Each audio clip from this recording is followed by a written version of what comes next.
Hello and welcome to the Entrepreneur Experts Cafe, sponsored by Entrepreneurs Rocket Fuel. I'm Kimberly Crow, your host and the creator of the Facebook community, Entrepreneurs Rocket Fuel, a community by entrepreneurs for entrepreneurs, helping entrepreneurs and experts get their business to the next level. Come join the community at www.entrepreneursrocketfuel.com/Facebook. Today, I'm interviewing Talia Dashow. Talia is a creativity expert. Talia, welcome to the program. Thank you so much. Super glad to have you here today. Tell us a little bit about how you became a creativity expert. Well, I spent a lot of time, all of my adult life, I've been trying to figure out what I want to do when I grow up. And some years back, I took a course with some people who said, you're probably already doing something as automatically as breathing, and you're just not feeling like it's got any value because you're not working hard at it. And it turned out that the thing that I bring to everything that I do is creativity, play, and community building. So these aren't things that are traditionally paid very well, but I went looking for how I could bring play into the workplace, because I felt like that was the place that we kind of know how to play on our own, but like there was a severe lack of play at work. I actually got trained as a Lego serious play expert, and I was bringing Lego bricks to companies to do serious communication work using Lego bricks. And it was a lovely medium, because you could sort of mine your own brain for ideas by using your hands to build with. And then you could hold your idea in your model, so you didn't have to hold it in your head. So you could listen better. And then you could listen with your eyes and look at what other people were building and understand them better. It was really nice. But it was really hard to get the bosses to hire me. It was the people on the team said, yes, I need that. But the bosses never called me. So I went out and got an actual job. And then the pandemic hit. And they didn't need a receptionist when the office was closed. So I started doing something I was calling Creativity Club. And once a week, I have people get on Zoom and we play creativity games, just because I love it and other people have fun too.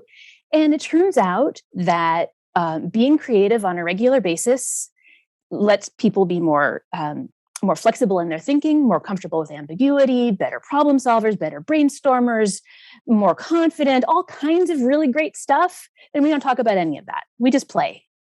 Okay. So while they're playing, they're actually building all of these skills and developing all these muscles for their time in the workplace, whether they're an entrepreneur or whether they're working in corporate. Is that correct? Absolutely. Absolutely. All right. So do you serve mostly people who are employees or entrepreneurs, or do you help parents and folks that are sort of outside that realm as well? I don't put restrictions on who I help. The business that I've built from the Creativity Club has actually, surprisingly enough, been focused on procrastination. The things that people have been bringing up in Creativity Club around their internal demons and the blockers are pretty universal. I hear a lot of, well, I like what you created, but I don't like what I created. I'm like, oh, there's all these gremlins in our heads.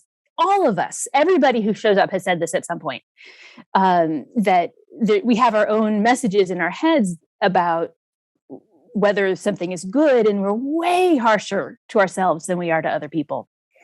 So finding ways to talk about those places that are holding us back and making us smaller and holding us, keeping us from doing the things that we want to do.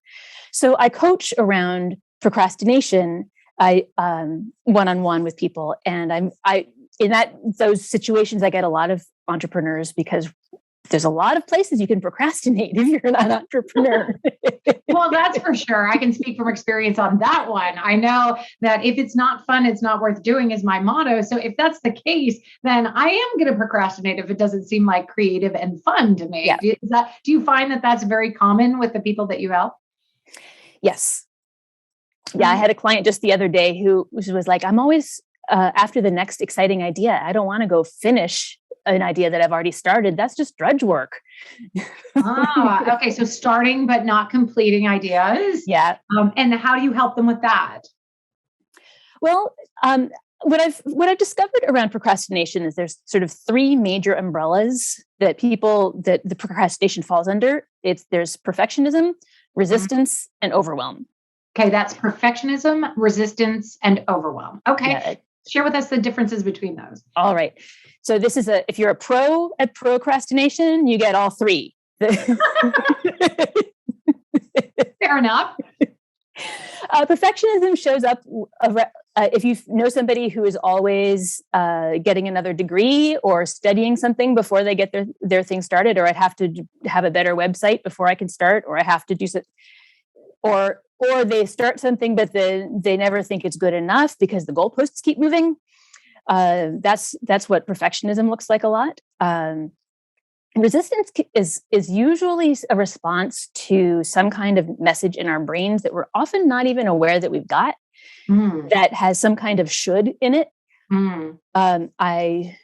This shouldn't be so hard. I should be better at this.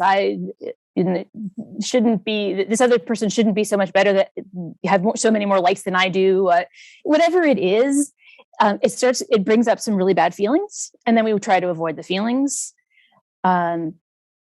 And then overwhelm is often around having too much stuff to do and having trouble figuring out priorities and breaking things down. But it also can be an overwhelm of feelings, an overwhelm of, oh my God, this just feels like it's a make or break situation and I can't handle that pressure.